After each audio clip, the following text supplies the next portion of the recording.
Welcome back to Radong Smart Review Physics Edition. Great to have you with us for Part B of our comprehensive physics review. We're picking right up from where we left off, building on those core concepts. Exactly. Last time was really about the fundamentals. hmm The atom, decay, how the machines actually make the beams. The what, essentially? Right. Today we're jumping into the how. How do we actually measure the dose? How do we plan it meticulously? How do we deliver it accurately? So we're hitting dosimetry, MU calculations, some advanced stuff like I.M.R.T. and VMAT, plus imaging and safety. Big topics. It's a lot, but the goal is to really connect that physics theory straight to what you do every day in the clinic. Let's try and make this stick. Let's do it. So we can make these powerful beams, but controlling and measuring them, that's where the real precision comes in. When we need that absolute bedrock measurement, say, for calibrating a linac, what's our starting point? Well, for that kind of reference dosimetry, the absolute gold standard, no question, is the ionization chamber. It's our most fundamental, reliable detector for this purpose. Okay, the ion chamber. What makes it the gold standard? What's the principle? It's actually quite elegant in its simplicity. You've got a precisely known volume of gas, usually just air, trapped between two electrodes. Okay. Radiation comes in, ionizes that air, knocks electrons off the molecules, creating positive ions and free electrons. Yeah. Then you apply a voltage across those electrodes. Creates an electric field. Right. And that field pulls the positive ions one way to the cathode and the electrons the other way to the anode. It sweeps them up before they can just recombine. And the amount of charge you collect tells you something about the radiation. Exactly. The current you measure, or the total charge if you collect it over time, is directly proportional to the dose rate, or the total dose given to that little volume of air. It's very stable, very reproducible. Now, for routine linac calibrations, we usually use those cylindrical ones. The thimble chambers, farmer type, is a common name you hear. Right, the farmer chamber. But sometimes, if you're measuring in a region where the dose changes really fast, like right near the surface in an electron beam buildup region, you might use a flat, coin-shaped one, a parallel plate chamber. Better geometry for those steep gradients. You know, one thing about those cylindrical thimble chambers that always seems to catch people, that effective point of measurement. It's not right in the middle, is it? Sounds like a potential clinical pitfall. Oh, absolutely. It's subtle, but it's really important. For a thimble chamber in a photon or electron beam, the secondary electrons generated by the beam scatter around and within that air cavity. Okay. The effect is that the chamber sort of sees the dose from a point slightly upstream of its geometric center, closer to the source. We call that shift the effective point of measurement, or EPM. And is there a standard value for that shift? I feel like I remember a number. Yep. For photons and electrons, it's generally taken as 0.6 times the inner radius of the chamber cavity. So 0.6 times R sub cav. 0.6 R sub cav. So if you're doing, say, a PDD measurement in a water tank, you actually position the chamber center 0.6 R sub cav deeper than the depth you want to measure. Precisely. You shift it deeper physically to get the reading at the correct logical depth. It corrects for that upstream effect. If you didn't do that, your whole depth dose curve would be slightly off. Makes sense. Now, for those parallel plate chambers, the flat ones, the EPM is usually just taken to be at the center of the front surface of the air cavity. Much simpler. Okay, EPM shift for thimbles, 0.6 R sub cav upstream. Got it. So we get this raw reading, this charge M from the chamber. That's not the final answer, right? There are corrections needed. Absolutely not the final answer. That raw reading M is just what the chamber measured under whatever conditions existed at that moment. We need to standardize it. And the biggest correction factor usually is P sub TP, the temperature and pressure correction. Ah, because most chambers are vented, right? Open to the room air. Exactly. So the density of the air inside that carefully defined volume changes with the room temperature and the atmospheric pressure. And more air molecules means more ionization for the same radiation dose? Precisely. Denser air, higher raw reading. So we correct everything back to standard conditions. Usually it's 22 degrees Celsius, which is 295.15 Kelvin, and standard pressure, 760 millimeters of mercury, or 1.325 kilopascals. Can you quickly run through the formula for P sub TP? Sure. P sub TP equals, open parenthesis, T measured in Kelvin divided by T standard in Kelvin, close parenthesis, times open parenthesis, P standard divided by P measured, close parenthesis. And the key thing, always use absolute temperature Kelvin. That's degrees C plus 273.15. Got it. Kelvin. And just think about it logically. If the room is hotter than standard, the air is less dense, right? Yep. So your raw reading M will be lower. You need P sub Tp to be greater than 1 to correct it upwards to the standard condition reading. Same logic if the pressure is lower than standard, less dense air, lower reading, P sub Tp greater than 1, it always pushes it back towards standard density. Okay, P sub Tp for air density. What other big corrections do we need? The next crucial one is P sub ion, the ion recombination correction. This is especially important with pulsed Linux beams, Why is that? because the dose comes in these really short, intense bursts. If the instantaneous dose rate is super high, or maybe the voltage on the chamber isn't quite high enough, some of those positive ions and electrons you created might just find each other and recombine before the electric field can pull them to the electrodes. So you're effectively undercounting the ionization. Exactly, you lose some signal.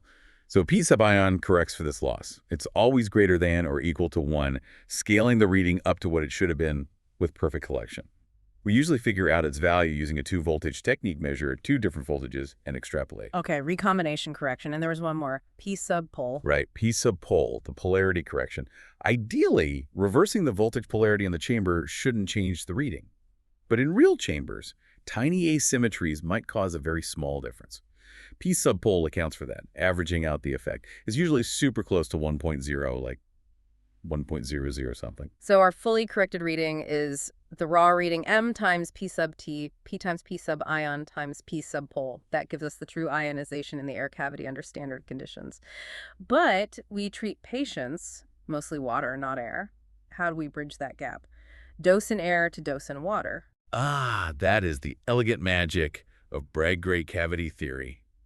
It's the theoretical linchpin connecting the dose we measure in that tiny air bubble to the dose that would be deposited in the surrounding medium, which we usually approximate as water. What's the core idea behind it? Can you simplify? Think of it this way.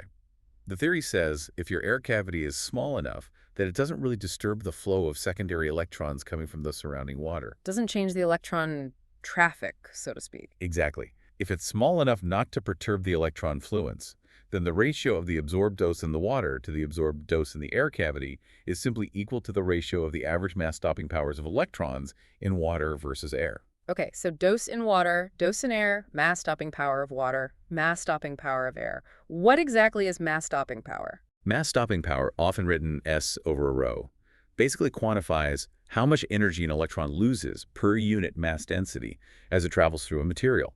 Different materials slow down electrons differently. So this ratio of stopping powers becomes our conversion factor. It lets us take the energy deposited in our known air volume and figure out how much energy would have been deposited in that same space if it were filled with water instead. And that stopping power ratio isn't just one number, right? It depends on the electron energy spectrum, which depends on our beam quality. Precisely. Higher energy beams create different electron spectra. That's why finding the correct stopping power ratio for your specific beam energy is a critical part of absolute calibration protocols, like the APM's TG51 protocol. It links the measurement directly to beam quality. Before TG51 and Bragg-Gray became standard, people used older concepts like exposure and the F factor, didn't they? How did that work? Yeah, that was the historical approach. Exposure, measured in Röntgens, was a quantity defined specifically for photons interacting in air. It measured the amount of ionization produced per unit mass of air. So it was an air-based measurement. Entirely air-based. Oh. Then, to get the dose in a medium like water or bone, you use the F factor, which was the Röntgen to rad conversion factor. Dose in rads, remember 1 rad is 1 centigrade, was just exposure in Röntgens times this F factor. And that F factor depended on the material and the energy. Heavily. It varied significantly with both the photon energy and the atomic number Z of the medium. At lower energies, where photoelectric effect is big, bone, high Z, had a much higher F factor than water. At megavoltage energies, where Compton scattering dominates and is less Z-dependent, the F factors for bone and water got much closer. But now, for calibrating our therapy machines, we mostly rely directly on Bragg-Gray theory and those stopping power ratios. Yes. Modern protocols like TG51 use stopping power ratios derived from Bragg-Gray theory directly. It's a more fundamental and generally more accurate approach for clinical MV beams. Exposure and F factor are more historical context now for therapy beams. Okay, so ion chambers are king for absolute calibration. But we use lots of other detectors in the clinic for different jobs, right? Relative checks, QA. the right tool for the job idea. Absolutely critical. You wouldn't use a hammer to turn a screw. We've Yeah. got a whole toolbox. Film, for example, is still very useful, especially when you need high spatial resolution. Two types, right? Radiographic and radiochromic. Exactly. Traditional radiographic film uses silver halide crystals, needs chemical processing. It gives fantastic spatial detail, great for checking things like light field versus radiation field congruence. But its response is really energy dependent because silver and bromine have high Z, not great for accurate dose measurement itself. So good for geometry checks. All right, then you have radiochromic film. This stuff is brilliant. It develops itself, it changes color directly when irradiated, no chemicals needed. And importantly, it's much closer to being tissue equivalent, so its response is far less dependent on beam energy. Ah, that makes it better for dose. Much better. It's excellent for getting detailed 2D dose maps. Think I.M.R.T. QA, checking beam flatness and symmetry, measuring profiles, especially in small fields. GAF Chromic is the brand name you'll hear most often. Okay, radiochromic film for dose maps. What about detectors that kind of store the dose signal? Those are the luminescent dosimeters. They absorb energy from radiation and trap it. Later, you stimulate them with heat or light, and they release that stored energy as visible light. The amount of light is proportional to the dose. TLDs are one type. Thermoluminescent dosimeters, TLDs, yes. You read them out by heating them. Lithium fluoride, Li, is a common one because its effective Z is pretty close to tissue. They're small, they're reusable after you anneal them properly, great for point dose checks or personnel badges. The catch is, reading them out with heat destroys the stored signal. You get one shot. One read only. What's the other type? OSLDs, optically stimulated luminescent dosimeters. Instead of heat, you use light, usually a laser, to stimulate them. Aluminum oxide doped with carbon is a common material. The big advantage, the readout process is much less destructive. You can often reread an OSLD multiple times, which is great for confirmation or dose archiving. So light stimulation, multiple reads. Right.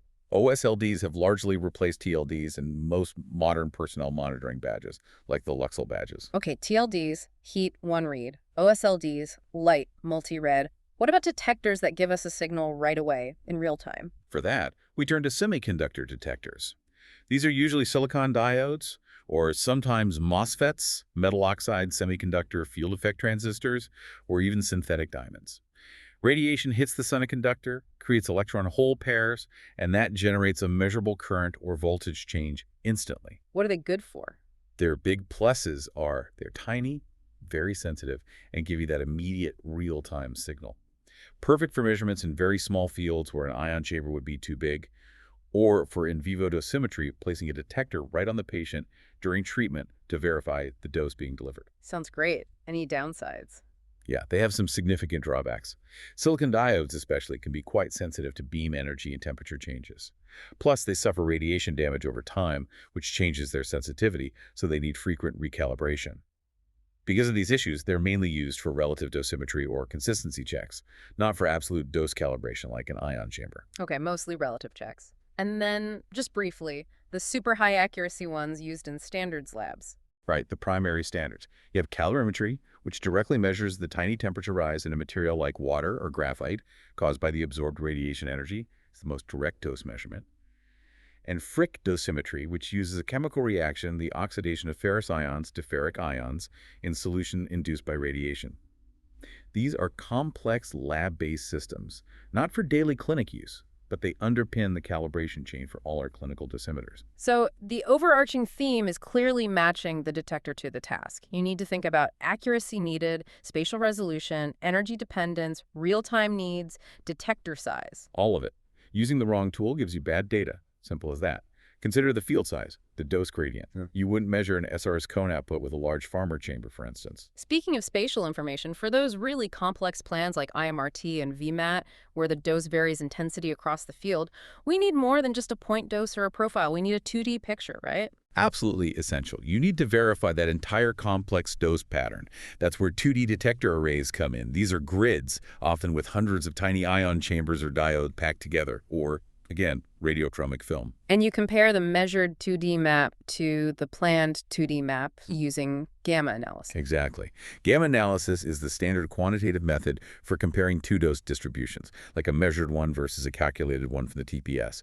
It's clever because it considers both dose difference and distance to agreement simultaneously. How does that work conceptually? Okay, imagine you pick a point on your measured dose map. The gamma calculation looks at that point and then searches a small area around the corresponding point on the calculated map. It's looking for a calculated point nearby that meets both criteria you set. Like a dose difference tolerance and a distance tolerance. Precisely. For example, is there a calculated point within, say, 3 millimeters, that's your distance to agreement, DTA, whose dose value is within, say, 3% of the maximum dose, that's your dose difference, DD, compared to your measured point? So it needs to be close in space and close in dose value. Right. If the algorithm finds such a point within that search radius that satisfies both the DD and DTA criteria, then the original measure point passes the gamma test, and its gamma index value is less than or equal to 1. If it searches that whole radius and cannot find any point that meets both criteria, the measured point fails, and its gamma index is greater than 1. And we usually report the results as a pass rate. Yep. Typically, you report the percentage of points, often only those above a certain dose threshold, like 10% of max dose, to ignore low-dose noise, that have a gamma index less than or equal to 1. You'll hear criteria like 3%, 3 millimeter, that's 3% DD, 3 millimeter DTA, used commonly for routine I.M.R.T. VMAT QA. For SRS SBRT with those super sharp dose gradients, you might use tighter criteria like 2%, 2 millimeter. And we're aiming for high pass rates like over 90 or 95%. Generally, yes, depending on the criteria, the complexity of the plan, and institutional guidelines. It's a crucial check to ensure these complex plans are delivered safely and accurately. Okay, time to solidify some of these dosimetry ideas. Let's do a quick board review style question, focusing on those factors affecting our ion chamber readings. Sounds good. Scenario 1. You're using your standard vented thimble chamber for daily QA. The room temperature today is 25 degrees Celsius, and the pressure is 750 millimeters of mercury. How will the raw, uncorrected reading M from the chamber compare to the reading you'd get under standard conditions? 22 degrees C, 760 millimeter Hg. Will it be A, higher due to increased air density, B, lower due to decreased air density, C, unchanged because the chamber is sealed, or D, lower due to increased ion recombination at higher temperatures? Think about what higher temperature and lower pressure do to the air inside that vented chamber. Okay, the answer has to be B, lower due to decreased air density. Let's break it down. Temperature is higher than standard, 25 versus 22 C, making the air less dense. Pressure is lower than standard, 750 versus 760 millimeter Hg, also making the air less dense. Less dense air means fewer air molecules in the chamber volume to get ionized by the radiation. Fewer ionizations mean a lower raw current or charge collected. That's exactly why we need P sub Tp to correct this lower reading up to what it would be under standard conditions. Makes perfect sense. It directly relates to the number of targets for the radiation. Okay, next one. Question 2. Which detector is generally considered the best choice for verifying the two-dimensional dose distribution of a complex I.M.R.T. or VMAT plan? A Farmer-type ionization chamber. B, an array of TLDs. C, radiochromic film or a 2D detector array of ion chambers or diodes. Or D, a Frick dosimeter. What kind of information is absolutely essential for I.M.R.T. QA, a single point, or something more? The answer here is C, radiochromic film or a 2D detector array. For I.M.R.T. or VMAT QA, you absolutely need to see the spatial distribution of dose across the field, not just the dose at one point.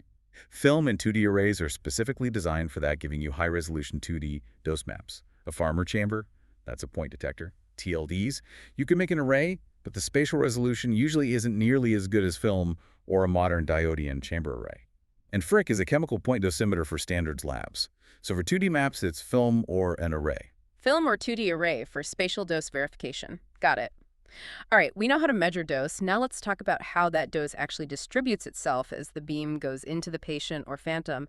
How does it behave with depth? Yeah, this is fundamental stuff for planning. We need ways to describe the beam's penetration and profile. Concepts like electron buildup, Dmax, percent depth dose, PDD, and tissue maximum ratio, TMR, are key here.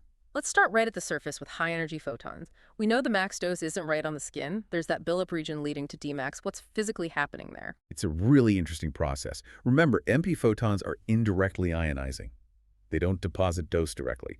First, they interact in the tissue, primarily Compton scattering, and kick out high-energy secondary electrons. Ah, so it's the electrons doing the work. Exactly. It's those electrons that travel a short distance, ionizing and exciting atoms along their path, and that's what deposits the dose. So right at the surface, not many electrons have been set in motion yet, and those that have are mostly traveling forward. So the dose ramps up. Right. As the photons go deeper, they create more and more electrons. And the electrons created nearer the surface are also traveling deeper and depositing energy. You get this cascade effect where the number of electrons and the energy they deposit increases initially with depth.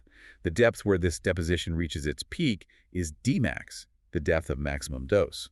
And beyond Dmax, the dose starts to fall off again. Correct. Past Dmax, the primary factor becomes the attenuation of the photon beam itself. Fewer primary photons are surviving to create new electrons, and the electrons being created are generally less energetic. So the overall dose deposition starts to decrease due to this attenuation, and also because of the inverse square law effect. And Dmax itself moves deeper as the beam energy goes up, right? Absolutely. Higher energy photons produce higher energy electrons, which can travel further before depositing their energy maximum. So yeah, Dmax depth increases with energy. For example, cobalt-60, around 1.25 MeV average, has a Dmax of about half a centimeter. A 6 MeV LINAC beam, maybe 1.5 centimeters, go up to 18 MeV, and you're looking at maybe 3.0, 3.5 centimeters for Dmax. In this whole buildup region, the fact that Dmax isn't right at the surface gives us that crucial skin-sparing effect for MV beams. Huge clinical benefit. Huge. That's a key clinical pearl. Compared to older orthovoltage beams where Dmax was basically at the skin, MV beams deliver less dose to the very superficial layers, minimizes skin reactions, improves patient tolerance. It's a major reason why MV beams are standard now. Okay, Dmax is the peak. How do we quantify the dose fall off after the peak? That's where percent depth dose, PDD, comes in. Yep, PDD is one of the main ways we describe dose decrease with depth. PDD at some depth is just the dose at that depth, D on the central axis, divided by the dose at Dmax, also on the central axis, all multiplied by 100%. So PDD at depth D equals dose at Dmax, 100%. That's it. And the absolutely critical thing to remember about PDD is that it's defined and measured for setups with a fixed source surface distance, or SSD. The distance from the source to the patient's skin stays constant. Fixed SSD is the key for PDD. The defining characteristic. And because of that fixed SSD setup, PDD measurements inherently include the effect of the inverse square law. As you measure deeper, you're getting farther from the source, so the dose naturally drops, partly because of distance, in addition to attenuation and scatter changes. What factors make PDD go up or down? Okay, PDD increases with increasing beam energy, more penetration. It increases with increasing field size, more scatter contribution at depth. It obviously decreases as you go deeper into the phantom. And, maybe a bit counterintuitively, PDD also increases slightly if you increase the SSD itself. Right, why does increasing the SSD increase the PDD? That seems odd at first. It's about the relative change in distance. If your source is farther away, say 100 centimeter SSD versus 80 centimeters, going from Dmax to a depth theater represents a smaller percentage increase in distance from the source. So the inverse square law fall off over that specific depth interval is less pronounced. The beam divergence is less severe over that range. Okay, so PDD, up with energy, field size, SSD, down with depth. Great for fixed SSD treatments. But most modern treatments are isocentric, fixed SAD source axis distance. The patient rotates around the isocenter, so the SSD is constantly changing. PD doesn't work well there. Exactly, that's PDD's limitation. For SID setups, we need something that's inherently independent of the SSD. Historically, for cobalt-60, people used TAR, tissue-air ratio. It was a ratio of dose and phantom to dose in free space at the same point. Independent of distance, but really hard to measure accurately for LINACs. So TAR is mostly history now for LINAC. Pretty much. For LINACs, we use TPR, tissue phantom ratio, and more commonly, TMR, tissue maximum ratio. TPR is defined as the ratio of the dose at depth D to the dose at some reference depth, like 5 or 10 centimeters, both measured in phantom at the same fixed SAD. So TPR at depth D equals dose at D, SAD, dose at T ref, SAD. Right, and because both measurements are at the same distance from the source, the fixed SAD, the inverse square effect cancels out perfectly. So TPR is distance independent. It depends on energy depth, field size at depth, and whatever reference depth you chose. And TMR is just a special case of TPR. It's exactly. TMR, tissue maximum ratio, is the most common one used for LINAC SAD calculations. It's simply TPR, where the reference depth is specifically chosen to be Dmax. So TMR at depth D equals dose at depth D, SAD, divided by dose at Dmax, SAD. Which means, by definition, TMR at Dmax is always 1.0. Always 1.0. And like TPR, TMR is independent of source distance. It depends only on the beam energy, the depth D, and the field size defined at that depth. Okay, so the huge takeaway, the clinical pearl. PDD is for fixed SAD setups and includes inverse square effects. TMR, or TPR, is for fixed SAD setups and removes inverse square effects by taking a ratio at the same distance. That's the fundamental difference. You must know whether you're doing an SSD or SAD calculation to choose the right depth dose factor. Right, understanding dose behavior is step one. Step two is defining precisely what we're trying to hit and what we need to avoid. This is where the standardized target volume definitions are absolutely critical. Yes, having a common language here is non-negotiable for safety and consistency. The ICRU, the International Commission on Radiation Units and Measurements, laid out this standard hierarchy that we all use. And at the very core, the starting point, is the gross tumor volume, the GTV. GTV, that's just the visible, palpable, imageable tumor, right? What you can actually see or feel. Exactly. It's the macroscopic disease. Now, The guessing involved, it's what's demonstrably there on the CT, MRI, PET, or clinical exam. okay, then what? Then we expand that to the clinical target volume, the CTV. The CTV includes the GTV plus a margin to account for potential suspected microscopic disease spread. This is the volume that, biologically, needs the treatment dose to achieve cure or control. It's not just an imaging contour. It requires real clinical judgment based on the tumor type, grade, known spread patterns, etc. So GTV plus that fuzzy edge of potential microscopic stuff equals CTV, the true biological target. Precisely. Now, sometimes that CTV moves around inside the patient. Think breathing motion for a lung tumor, or bladder and rectum filling affecting the prostate. Right, internal motion. If there's significant internal motion, we define an internal target volume, or ITV. The ITV is the CTV plus an additional margin, the internal margin, IM, which encompasses the full extent of the CTV's movement during treatment or over the course of treatment. Oh. It's the volume swept out by the moving CTV. So CTV plus motion margin equals ITV, but only if it actually moves significantly. Correct. If there's negligible motion, you don't need an ITV. You just stick with the CTV. Finally, we get to the planning target volume, the PTV. This is the volume we actually use for planning and dose evaluation. A geometric target for the plan. Exactly. The PTV takes either the CTV, if no ITV, or the ITV, and adds another margin, the planning margin, PM. This PM accounts for all the geometric uncertainties in the delivery process, things like daily patient setup variations, small inaccuracies in the machine's mechanics, maybe even some dosimetric uncertainties. So PD equals CTV plus PM, or PTV ITV plus PM. So the PTV is deliberately larger than the biological target. The idea is, if we successfully cover the PTV with the prescribed dose, we can be confident that the actual CTV or ITV is getting the dose it needs, despite all those real-world wiggle factors. That's the whole concept. It's a geometric construct designed to ensure robust biological coverage. The hierarchy is clear. GTV to CTV, potentially to ITV, then finally to PTV, with margins added for specific reasons at each step. And alongside the targets, we obviously need to define the organs at risk, OARs, and sometimes planning risk volumes, PRVs. Absolutely. OARs are just those normal tissues or organs whose sensitivity to radiation means we have to limit the dose they receive. PRVs are conceptually similar to PTVs for OARs. You take the OAR contour and add a margin to account for its own potential motion and set up uncertainties.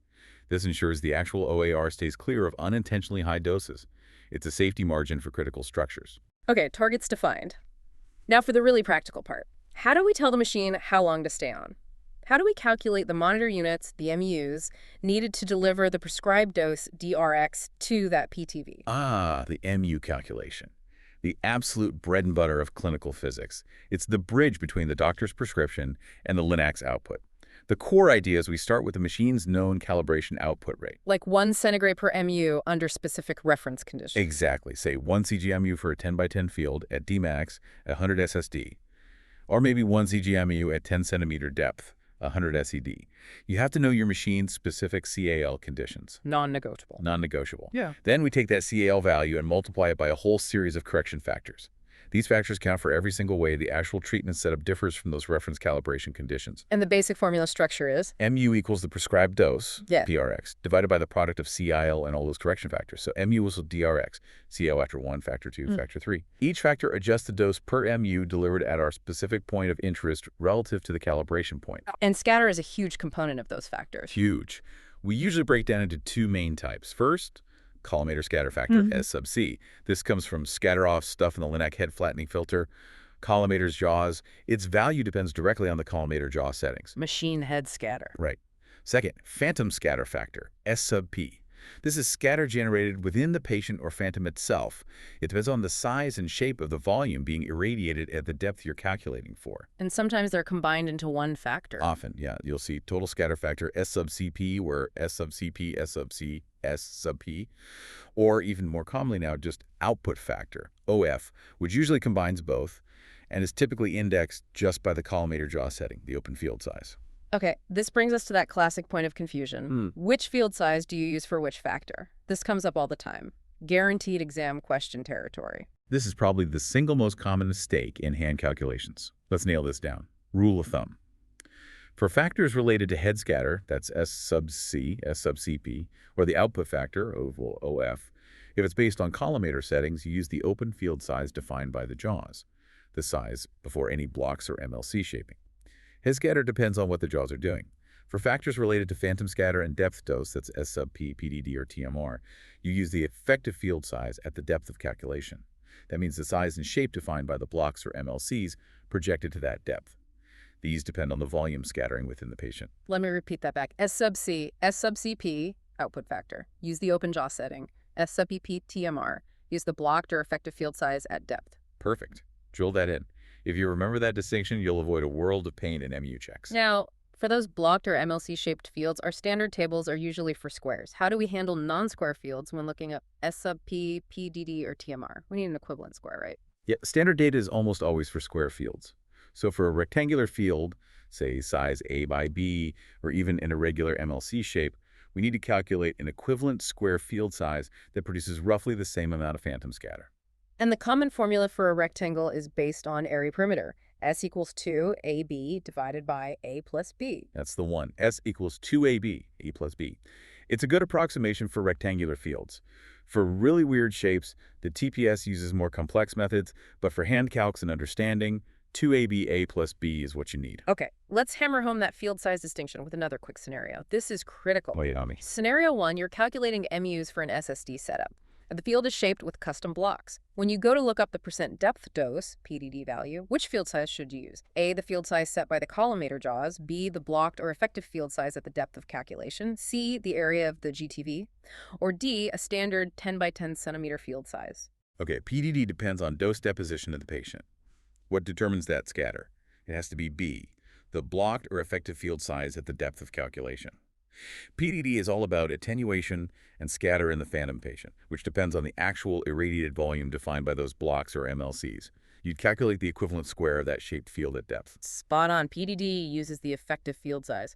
Okay, scenario 2. Now you're doing an MU check for an SAD treatment. You're using TMR and a total scatter factor, S sub CP, which your tables provide based on collimator settings. Which field size do you use to look up that S sub CP factor? A, the equivalent square of the MLC shape at isocenter. B, the patient separation. C, the depth of the calculation point. Or D, the open field size defined by the collimator jaws. Think. What does S sub CP primarily represent? Output variation, mostly related to head scatter. What defines that? It's got to be D, the open field size defined by the collimator jaws. S sub CP, or the output factor, mainly accounts for scatter changes coming from the Lennox head as you open or close the jaws. So use the open jaw setting to find that factor. Perfect. Open field for S sub CP output factor, effective field for S sub P, PDD, TMR. Nailed it. Now let's put it all together in the full MU formulas for SSD and SAD setups. They look slightly different, mainly in how they handle distance corrections. Right, let's lay them out. For an SSD setup, MU equals DRX, CLL, CP, open, PDV, effective SSD depth, ISSSD modifiers. Okay, S sub CP uses the open field, PDD uses the effective field at the treatment SSD and depth, and that ISF corrects that the treatment SSD isn't the calibration SSD. Exactly. The inverse square factor for SSD is ISSSD equals SSD cal plus TREF. If SSD treat equals SSD cal, this term it just becomes one. Modifiers are for things like wedges or trays. Okay, that's SSD. What about the more common SAD setup? For an SAD setup, MU, DRX, CSEP, effective TMR, effective depth, ISF, SAD modifiers, or sometimes SC and SP are combined into CP open, depending on how your data is tabulated. Right, so here S sub C, or S sub CP, uses the open field, but S sub P and TMR use the effective field size. And TMR itself is distance independent, so the ISF here serves a slightly different purpose. Precisely. The ISF for S8 setups isn't correcting for the depth change like in PDD. It's usually scaling the dose rate from the machine's calibration point, often defined at SSD cal plus DREF, to the dose rate at the treatment isocenter, SAD. A common form is ISSAD equals SSD cal plus DREF, SAD2. But again, you must check how your specific machine's CAL is defined and how the ISF is incorporated in your clinic's protocol. Absolutely crucial to know your local CAL conditions. Okay, that's a lot of factors. Having a systematic workflow for these calculations seems essential. Oh, definitely. For boards or any complex calc, follow steps. 1. SSD or SAD setup determines PDD versus TMR. 2. Gather inputs. DRX, energy depth, field sizes, open or block defective. SSD SAD, modifiers. 2. Gather inputs. 3. Know your CAL and its reference conditions. 4. Determine those two critical field sizes. Open for head scatter factors, SCS-CPOF. Effective for phantom factors, SPPD, TMR. 4. Determine those two critical field sizes. 5. Look up all factors carefully from your data tables. 4. Determine those two critical field sizes. 6. Calculate the correct ISF if needed. 4. Determine those two critical field sizes. 8. Sanity check. Does the MU number look reasonable? Don't skip this. Excellent checklist. What about things like wedges or blocking trays? How do they fit into the denominator? A simple rule. Anything physical you put in the beam path attenuates it. So wedge factor, WF, tray factor, TF, etc. are always less than 1.0. Since they reduce the dose reaching the patient per MU, you put them in the denominator of the NU calculation. This increases the total MUs needed to compensate. And WF is just dose with reg divided by dose without wedge, right? Under specific conditions, yes. Yeah. And remember, wedges aren't just attenuators. They deliberately create a dose gradient, tilting the isodose lines. You have physical wedges and dynamic or virtual wedges created by jaw motion, essential for homogenizing dose with non-opposed beams. Okay. Now, shifting slightly, what about matching fields together, like for breast tangents or craniospinal treatments? That seems tricky due to beam divergence. It is tricky. If you just butt two fields together on the skin, they'll diverge and leave a cold spot deeper down. If you overlap them on the skin, they'll create a hot spot deeper down. So you need to calculate a specific gap on the skin surface so the diverging edges meet perfectly at some desired depth. Exactly. You need a skin gap.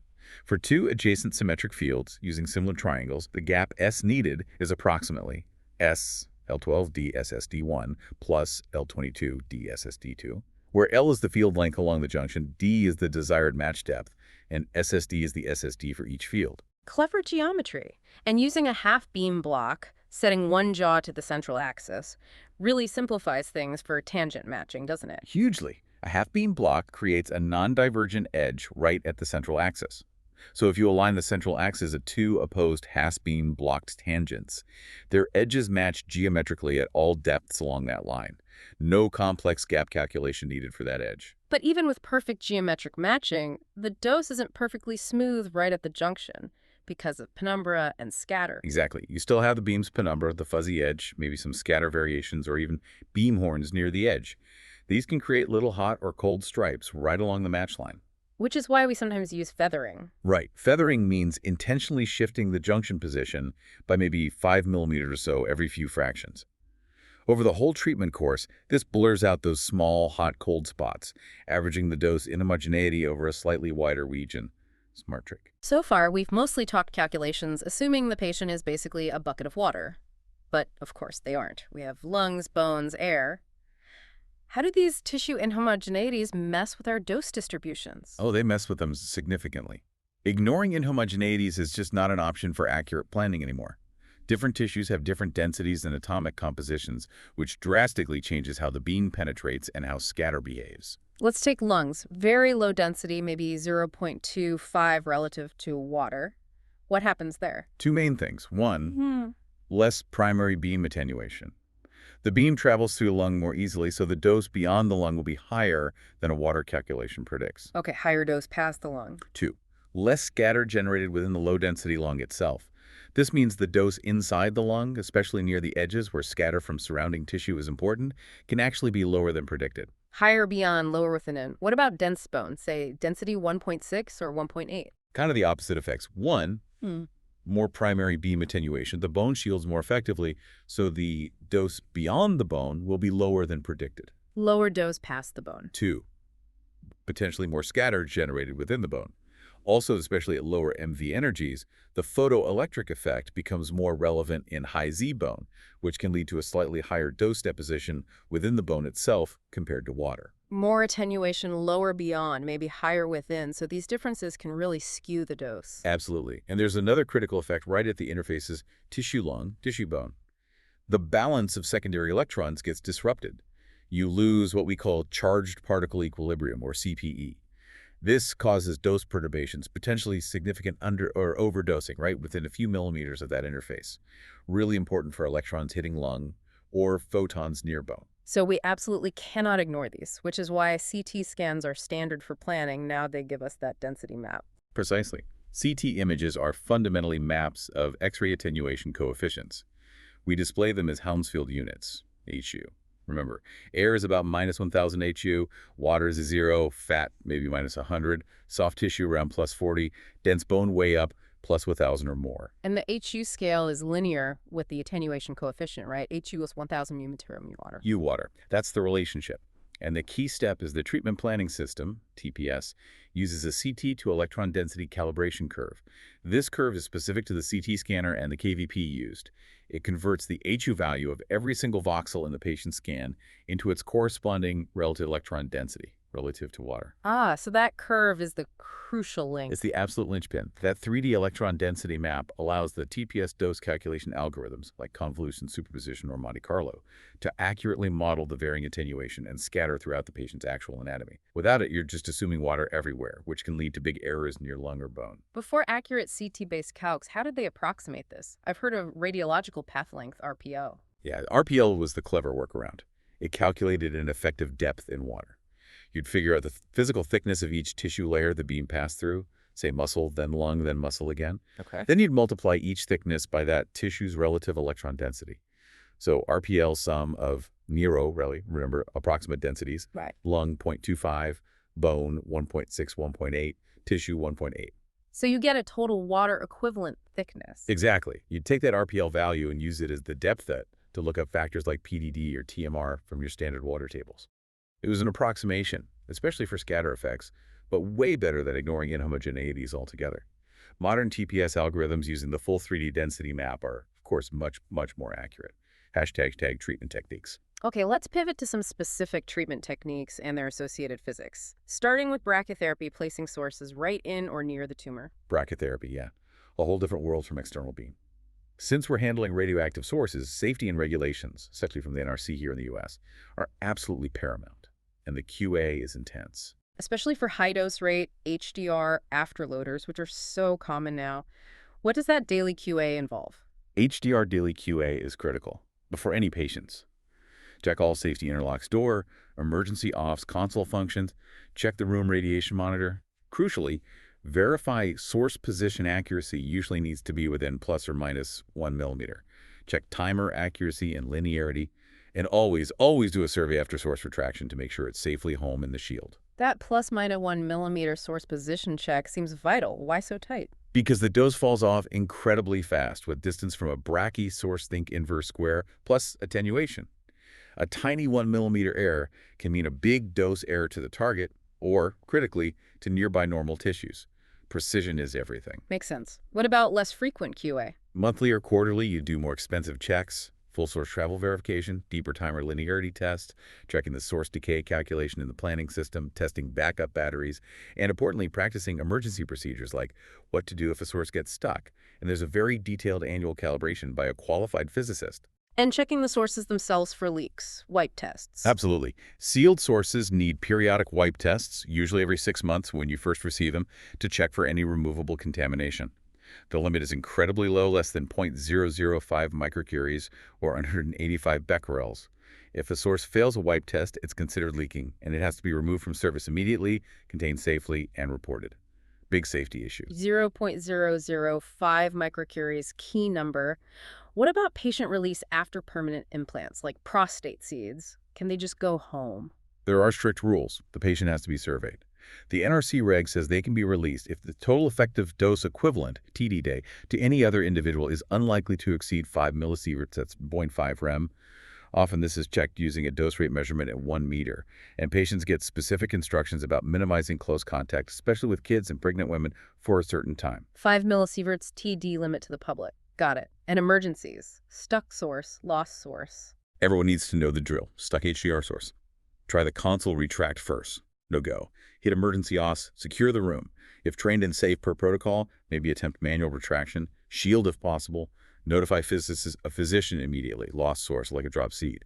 Stop work, secure the area, survey systematically, notify the RSO right away. Always remember, time, distance, shielding. Okay, safety first. Now, how do we actually calculate dose in brachy? It's not MUs. No, it uses a very specific formalism, most commonly the APM Task Group 43 report, or TG43. It's a way to calculate the dose rate in water around a source based on carefully measured reference data. TG43. The formula looks complex. Can you break down the pieces? Yeah, the full formula is D.2R, theta, SK lambda GR, the GO0 SR theta. Let's unpack that. Okay, S sub K. S sub K is the air Kerma strength. It's the fundamental measure of the source's output. Units are U, where 1 U is 1 ACGI, C meter 2 HR. It's related to the Kerma rate in air, K dot, at distance D by K dot, SKD2 for D in meters. Lambda is the dose rate constant. It converts the air Kerma strength, measured in air, to the dose rate in water at a reference point, usually 1 centimeter distance, 90 degrees angle.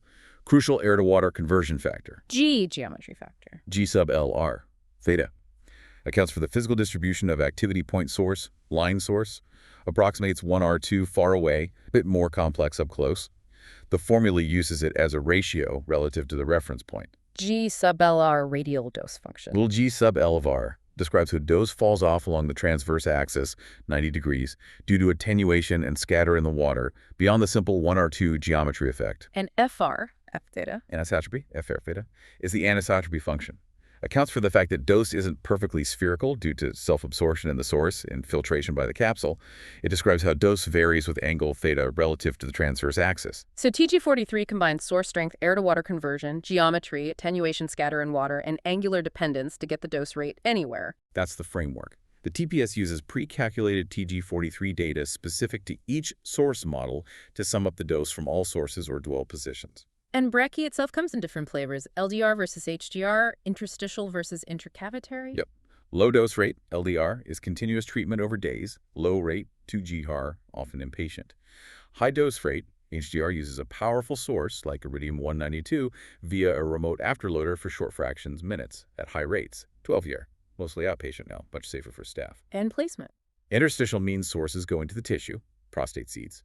Intracavitary means sources go into a body cavity near the tumor, tandem and ovoids for GYN. Historically, systems like Patterson-Parker or Paris gave rules for placing LDR sources to get uniform dose. Okay, good overview of brachy. Let's switch back to external beam and talk about the really advanced stuff, I.M.R.T. and VMAT. Intensity modulated radiation therapy and volumetric modulated arc therapy. These techniques were game changers. They let us sculpt the dose distribution with incredible precision, high dose, tightly conforming to the tumor, sharp fall off to spare normal tissues. And the key is inverse planning, right? You tell the computer what you want the dose to look like. Exactly. Instead of defining beams and seeing the dose, you define the desired dose objectives and constraints. You tell the TPS, hit 95% of the PTV with 50 GI, keep the rectum mean below 30 GI, keep the cord max below 45 GI. These goals form a cost function. And the computer optimizes to meet those goals. Right. The optimization algorithm iteratively adjusts the intensity or fluence of thousands of tiny beamlets from many angles for I.M.R.T. or through an arc for VMAT to find the pattern that best minimizes that cost function, satisfying all your competing demands as well as possible. The result is an ideal fluence map. But the Linux can't just paint fluence, it uses MLCs. Correct. So the next step is leaf sequencing.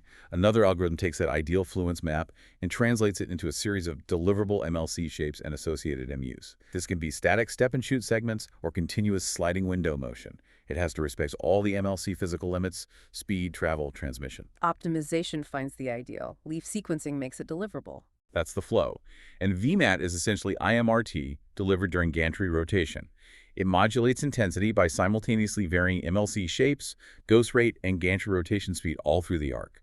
Super efficient, highly conformal. Often faster than static I.M.R.T. too. What about the ultra-precise techniques, SRS and SBRT? Stereotactic radiosurgery, SRS, and stereotactic body radiation therapy, SBRT, defined by extreme precision and very high doses per fraction. The SRS usually means intracranial single fraction. SBRT is extracranial, maybe 1 to 5 fractions. That's the general distinction, yeah. SBRT is also called Savior stereotactic ablative body radiotherapy.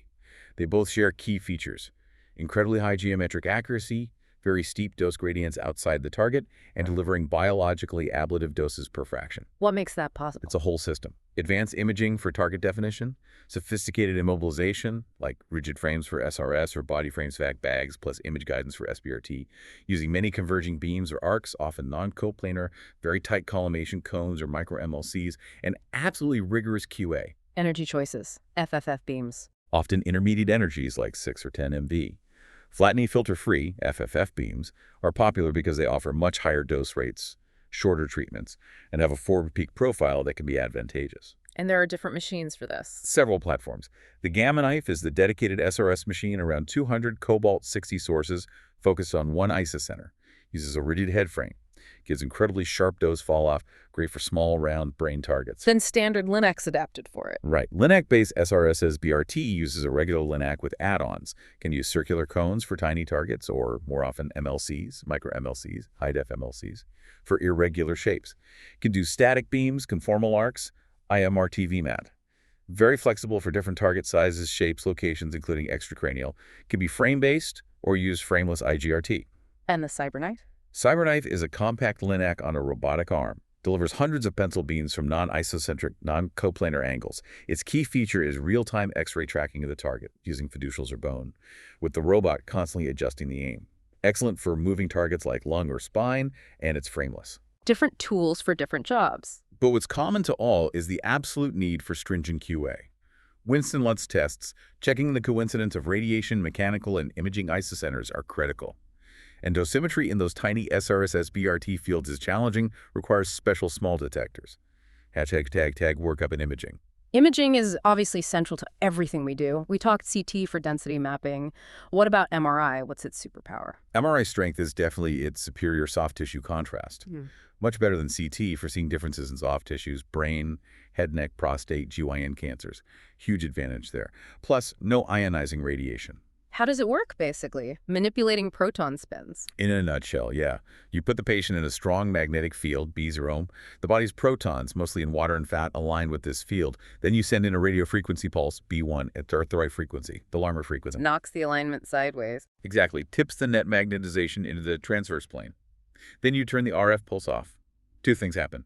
The protons relax back to align with the main B0 field. That's T1 relaxation or longitudinal, and their synchronized spinning in the transverse plane starts to dephase. That's T2 relaxation or transverse. The scanner listens to the faint RF signal given off during this relaxation and dephasing. And different tissues relax at different rates, giving contrast. Precisely. T1 and T2 times are tissue-specific. So T1-weighted images highlight things with short T1 times fat, looks bright. Yeah. Water CSF, long T1, looks dark, good for anatomy. Gadolinium contrast shortens T1, making enhancing things bright. And T2 weighted. T2 weighted images highlight things along T2 times water, fluid, edema. Many tumors look bright. Muscle, short T2 looks darker. Excellent for spotting pathology, fluid. So quick summary. T1, fat bright, water dark for anatomy. T2, water bright, fat dark for pathology. That's a good way to think about it. Now, PET imaging, we inject a radiotracer like FDG tagged with fluorine-18. F18 decays, emits a positron. Yeah. Then what? The positron travels a tiny distance, bumps into an electron, and they annihilate each other. Right. And that annihilation creates two 511 keV photons going in exactly opposite directions, 180 degrees apart. And the PET scanner is basically a ring of detectors looking for those pairs arriving at the same time. Exactly. It looks for coincidence events, two detectors firing simultaneously. It assumes the annihilation happens somewhere on the line connecting those two detectors, the line of response, LOR. By collecting millions of LORs from all angles, reconstruction algorithms figure out where the tracer activity is concentrated. And since FDG traces glucose metabolism, hotspots usually mean high metabolic activity tumors, inflammation. Precisely. It gives us functional information. We often quantify it with the standardized uptake value, or SUV. How's SUV calculated again? SUV basically normalizes the measured activity concentration in a region, say in MB, QML, to the injected dose in MBQ divided by the patient's weight in QMA. Higher SUV generally implies higher metabolic activity, but you have to interpret it carefully. So PET is great for staging, defining metabolic tumor volume, assessing treatment response. Absolutely. Find METs, define GTV, see if the tumor's activity drops after treatment. Limitations are lower spatial resolution than CT-MRI, non-specific uptake sometimes, inflammation, and the radiation dose from the tracer. Okay. Briefly, ultrasound, high-frequency sound waves. Yep. Transducer sends sound pulses in. They hit interfaces between tissues with different acoustic impedances, density times speed of sound. Some sound reflects back as echoes. And the time it takes tells you the depth. Right. And the strength of the echo determines the pixel brightness, B mode. Key trade-off. Higher frequency gives better resolution but less penetration. Lower frequency gives deeper penetration but worse resolution. Choose based on depth needed. Used for guidance like prostate seeds, breast localization. Exactly. Verifying organ position, motion sometimes. So all these scanners, the TPS, the LINACs, how do they talk to each other? D.com. Digital Imaging and Communications in Medicine. It's the universal language, the standard format for all medical images and related data. Allows CT to talk to TPS, TPS to talk to the LINACs record and verify system. Exactly. Ensures interoperability, consistency, safety. Without DCOM, modern workflow would collapse. We rely on specific DICOM RT, radiation therapy objects, RT structure set for contours, GTV, PTV, OARs, RT plan, beam parameters, MUs, MLC shapes, RT dose, the 3D calculated dose grid, RT image, DRRs, portal images. DICOM RT structure set, plan, dose, image. Critical infrastructure. ## radiation safety and regulations. Okay. Underpinning everything is safety and regulations. We have strict dose limits. Right. Set by bodies like the NRC. Key limits to know. Occupational annual limit, 15 millisieverts T, that's in 5 rem. General public annual limit from licensed activities, 1 millisievert T, 0.1 rem. 50 millis V occupational, 1 millis V public. What about pregnant workers? Declared pregnant worker. 5 millisieverts T over the entire gestation period, ideally spread out monthly. And specific organ limits. Lens of eye is 150 millis V in the U.S., lower internationally now. Sky and extremities are 500 millis V. And medical events, formerly misadministrations. When do things require reporting? It's usually an error plus a dose threshold being exceeded. Wrong patient, wrong site, wrong modality or triggers. Dose difference thresholds are often around 20% or more for the total dose, or 50% or more for a single fraction dose compared to the prescription. And reporting is prompt. Vary, usually phone within 24 hours, written report within maybe 15 days. Crucial for learning and prevention. Shielding design for the rooms. How do we calculate wall thickness? Goal is to keep dose rates outside below limits. We use the mnemonic WTPD. WTPD. Let's break it down. W is workload, how much radiation the machine puts out per week. CE week at ICE Center. U is use factor, fraction of time, beam points at a specific barrier, 1 for floor, maybe 14 for wall ceiling. T is occupancy factor, fraction of time the area outside is occupied, 1 for offices, 14 corridors, 116 parking lots. P is permissible dose rate, the regulatory limit for that outside area, e.g. 0.002 MSV week uncontrolled, 0.1 MSV week controlled. D is distance, source to the point outside the barrier. And those give you the required transmission factor, B, PB, BD2, WT. Approximately, yes. B tells you how much you need to reduce the radiation. And we use 10th value layers, TVLs, for that. Right. TVL is the thickness needed to reduce intensity to 1/10. 1 TVL equals 110th, 2 TVLs equals 1100th, 3 TVLs equals 11,000th. Logarithmic. Exactly. The number of TVLs needed is just negative log base 10 of B, or log base 10 of 1B. Then the required thickness is number of TVLs times the TVL value for your material and energy. Simple enough. And for high-energy beams, 10 MV, we need neutron shielding too. Absolutely. Photoneutrons become significant above 10 MV. Neutrons need hydrogen-rich materials to slow them down, concrete poly, and then something like boron to absorb them.